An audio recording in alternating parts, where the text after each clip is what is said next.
Hello, welcome back to the channel.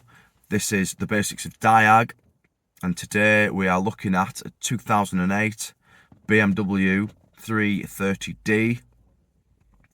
This is the coupe version, I think it's the E92, and the vehicle owner's complaint or concern is ABS lights on, I think traction control lights on, and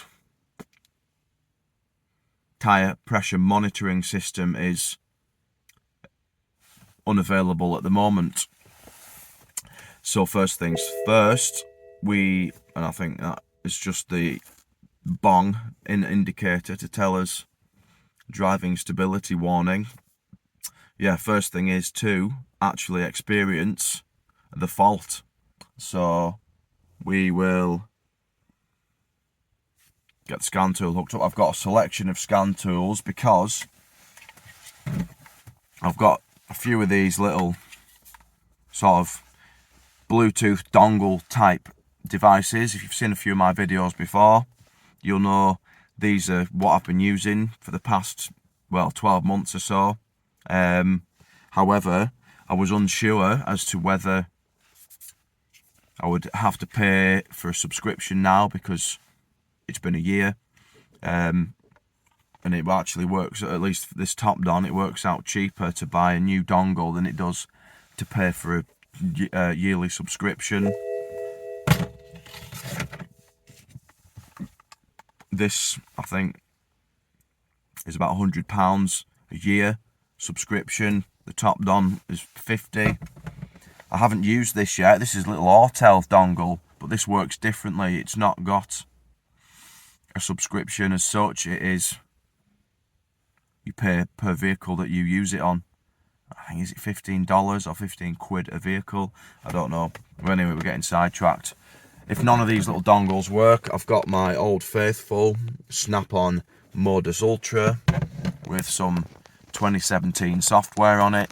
And right now, we've got the Think Diag Mini plugged in and ready to go, and hopefully that will give us all the information we need. So let's get scanning. So we're going into the Think Diag app. I've got the car running now, and we want BMW there, Rolls-Royce and Mini. The tool's just beeped to let us know we are connected.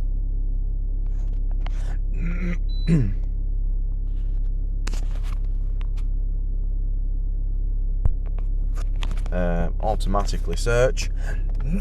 And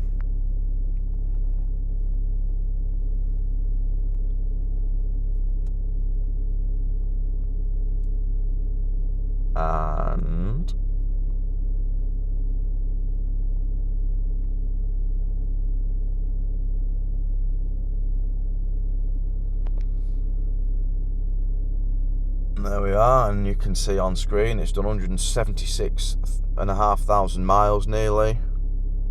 330D auto, right hand drive. Yeah, all them details look correct to me.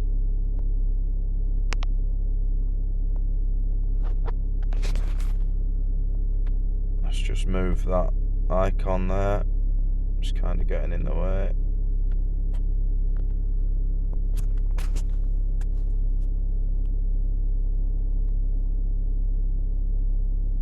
And we're going to do a full health report on this vehicle because there is another issue the owner has asked me to look at, which is smoking on initial startup. So yeah, that'll be a separate video. And hey, we're getting through these modules quite quickly. Now, not all vehicles will do a full code scan on all the modules in less than 20 seconds, but that was nice. So let's just go to report, and we're just interested in probably what's in the ABS module for now.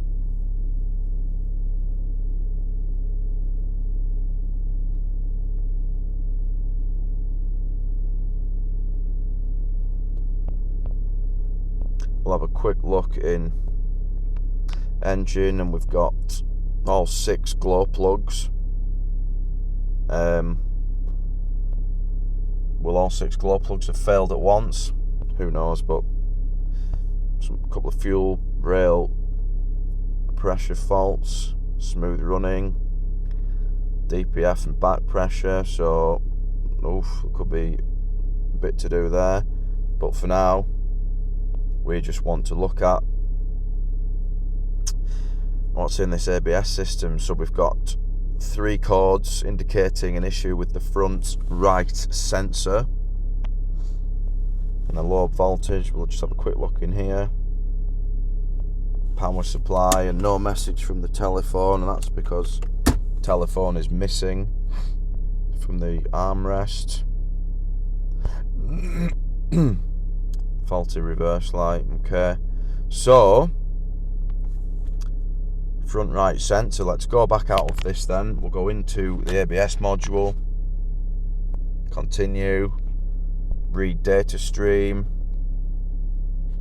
wheel speed sensors, and I'll just look at all 4 together. Then we're going to combine all 4 into a graph just to make it easier to see. And we'll just go for a quick little drive. Not too far. If there's a hard fault here now, an open circuit, this speed should read 0. What colour line are we looking for? The yellow orange line is our front right.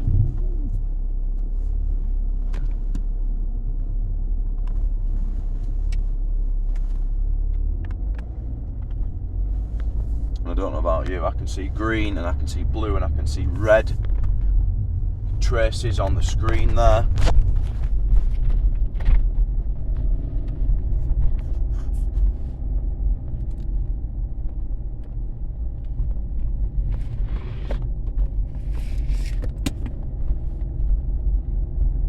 That's a good one, isn't it? When you go around a corner and the wheels are sort of all doing different speeds. All the traces on the graph there obviously separate a bit, and we can see them all. I cannot see orange or yellow, whatever colour it is. There we are again. Look, blue, red, and green have all separated, and even actually at the bottom you can see it's just reading 0 kilometers an hour consistently.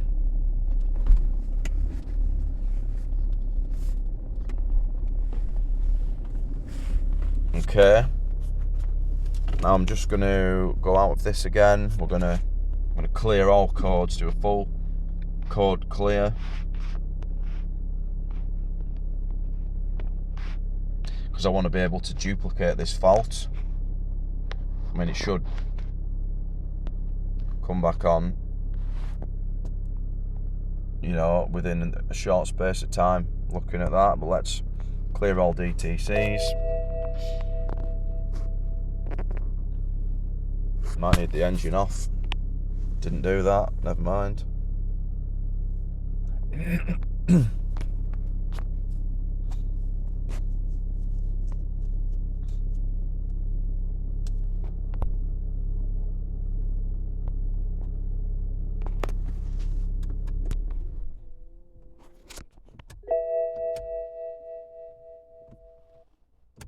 Alright, engine's off, ignition on, let's try again.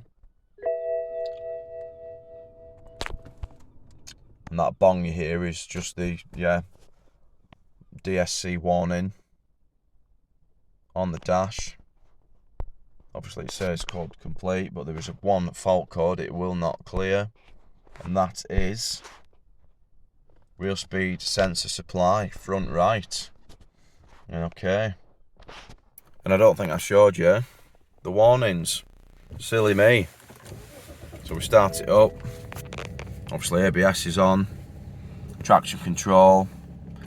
Is that like pad warning or is it a park brake warning? And then on the message center we have these warnings as well.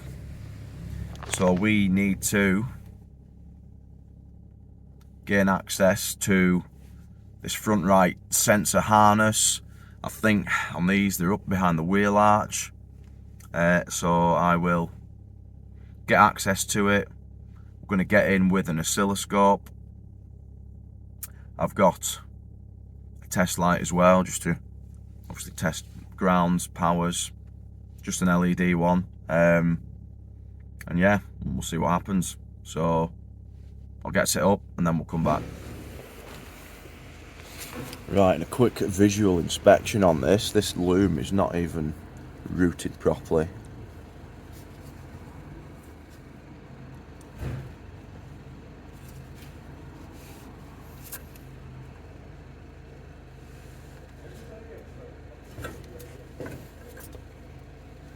But up here's where the sensor plugs in. Right, here's the sensor. It's got a bit of tape around there. Don't know if that's holding it together or not. Black side is on the ground. Yellow channel is on the signal / power supply. We have 11 volts pretty much. I'm going to spin the wheel.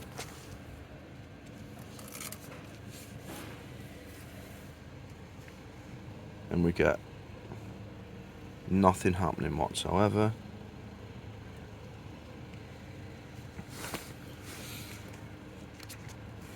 Now normally I would check the other side, you know, known good, so that I know I'm getting a signal with this setup on the other side.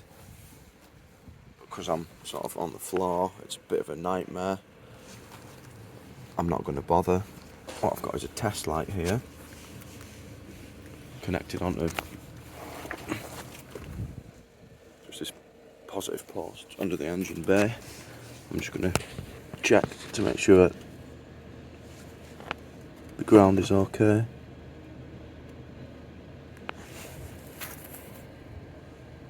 We have light.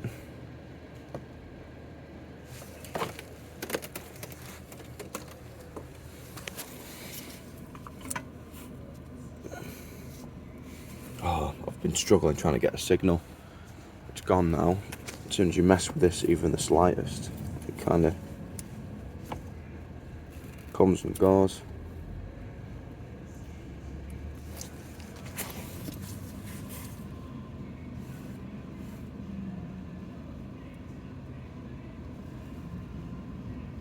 I don't know if it's in the loom. Is it when I'm bending the loom the signal's coming and going? Or have I just got a poor connection? I don't know.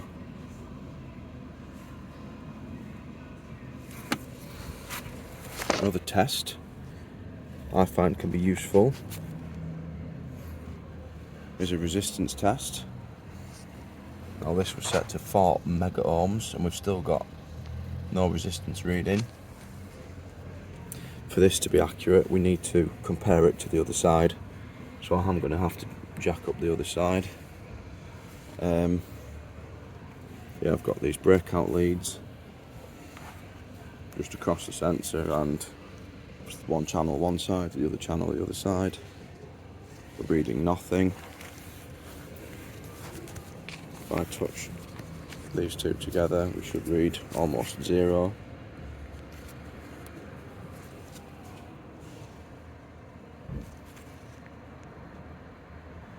Which we do.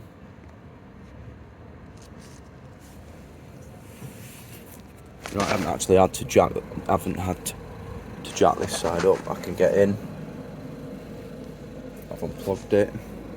Breakout leads are in, and obviously the scanner, the battery's knackered on this, so it's obviously plugged into the OBD down there, just so obviously keep battery alive. And this sensor is reading 0.39 mega ohms, which is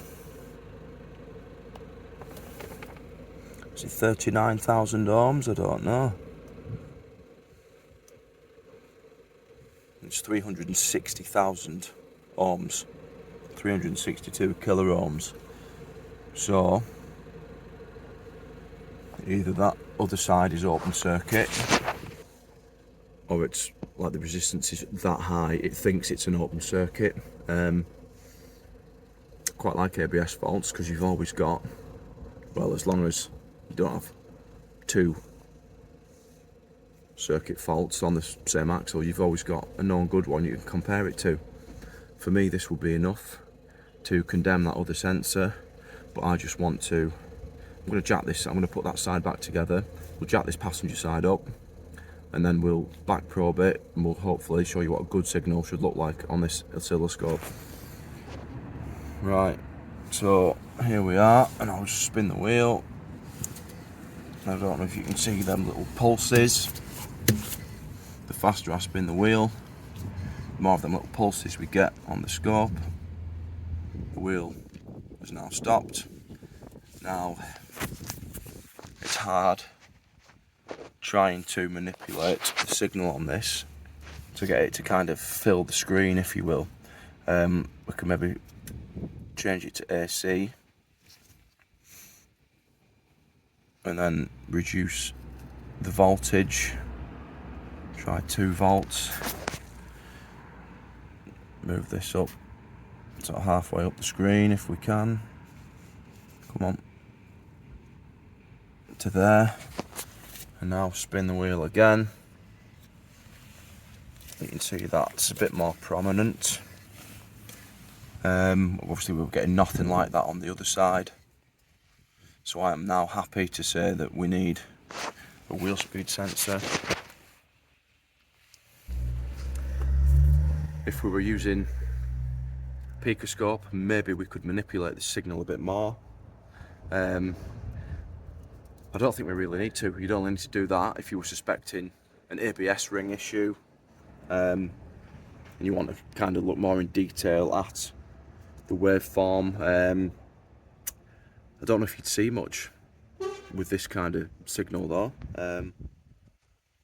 Obviously the old school square wave signals you can notice sort of straight away when the ABS ring is starting to break down. But yeah, for now this needs a wheel speed sensor. Okay, so I just thought I'd round this episode off with a little outro, I guess, is it? I don't know. So yeah, ABS faults, probably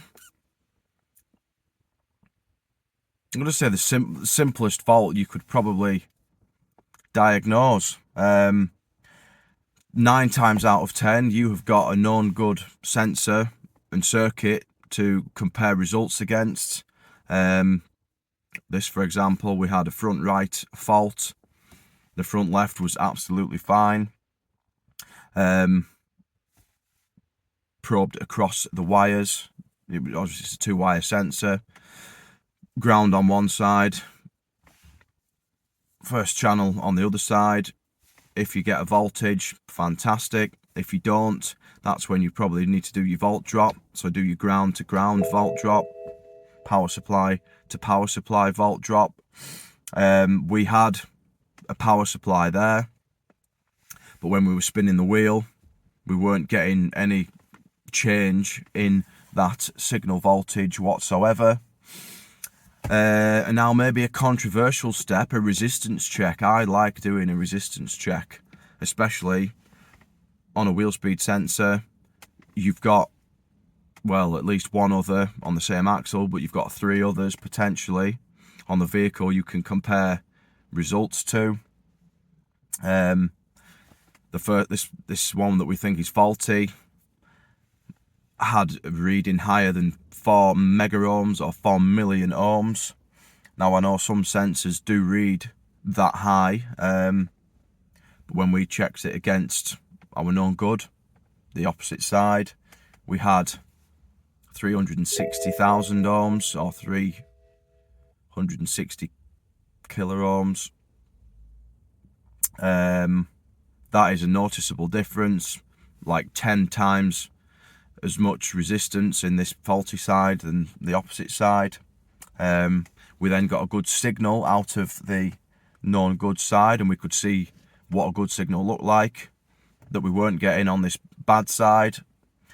To take it a step further to 100% confirm the fault, I could have wired the front left sensor into the front right wiring harness and then looked at the live data on the scan tool, spun up the left front wheel, and we should see the data move on the right front wheel in the scan tool. And that just confirms that with a good sensor we can see scan data moving on the one that is currently faulty. If I was on a lift maybe and the wheels were off and I didn't have to jack each side up individually, maybe I would have done that, just to obviously show you. It's a foolproof way, isn't it? A 100% sort of accurate way of diagnosing the fault, and that's what we need to be, isn't it, really? 100% accurate, especially if you're doing customers' vehicles. This is my brother's car, so, well, accuracy is still important, isn't it? If I buy this sensor and it doesn't fix it, I'm going to look a bit silly. And yeah, it's going to cost me money, isn't it, to actually fix it if that sensor doesn't fix it, and I've told him it's a sensor and it's this much and he's expecting to pay this much, and then he needs more because I have not done my job properly. So yeah, anyway, that is it. Hopefully there's some useful information in this, and we shall see you next time.